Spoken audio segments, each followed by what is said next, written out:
Good morning students, how are you all? I hope you all are doing well. So students, today we are going to study about shadow, right? So what is shadow? Yes, you know what is shadow? A shadow is the dark patch, or you can say it is created when an opaque material or object is placed in front of a light source and prevents the light from passing through it, right? So it creates a dark area or shape or surface as a result. So whatever you all knows that light travels in a straight line, right? When something blocks the path of the light, it cannot go through or around that object, right? It is an obstacle through which the light can't pass, right? So what happens, since light cannot pass through that object, so the light get blocks, right, against that object, and a dark patch is formed behind it. So this dark patch is called shadow, right?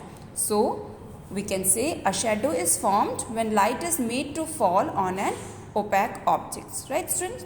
So you in our previous class we have understand what is translucent objects, which allows only a part of light to pass through them. So we can see only a faint shadow, right? And through the transparent object we do not see any kind of shadow because they let the light pass through them, right? So transparent objects do not form shadow because they let the light pass through them. The next we have is like conditions of, what are the conditions to form a shadow. So we need what? We need a source of light. We need a light and a opaque or translucent object and any surface behind that object, right? One cannot see a shadow if any one of them is not present, right? We need a opaque and translucent object. Understand students? So if the object is transparent, we cannot see any kind of shadow because the light is passing through them, right? So you can see also like the closer the light source an object, the bigger the shadow will be, right? Because the object blocks more of the light. The further away from the light source an object is, the smaller the shadow will be, right? Because the object is blocking less amount of the light. Okay students? The next we have is features of shadow. So what are the features of shadow? A shadow is always formed on the opposite side of the light source.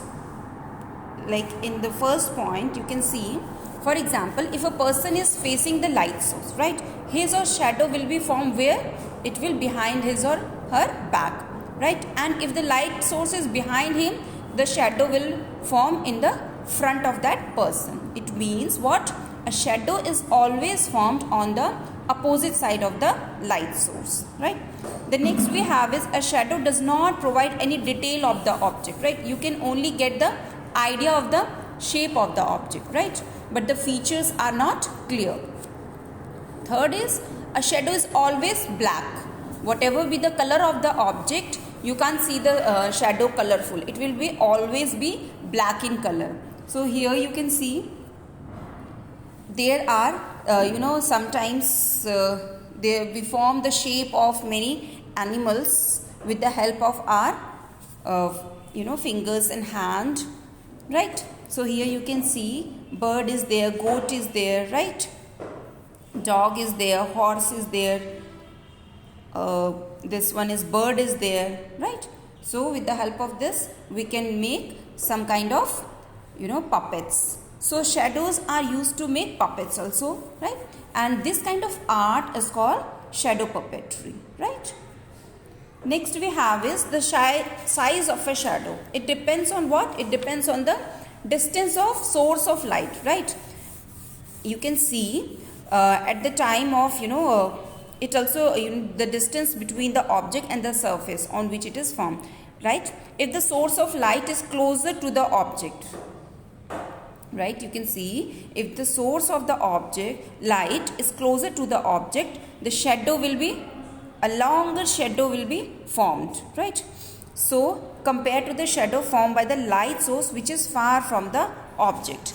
So because of this, the shadow are longer in the morning and evening and smaller in the noon. Why?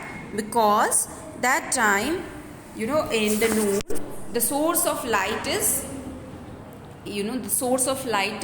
little bit far from the object. That's why there is smaller shadow of the any kind of object. And students, in earlier days when there is no watch, what happens?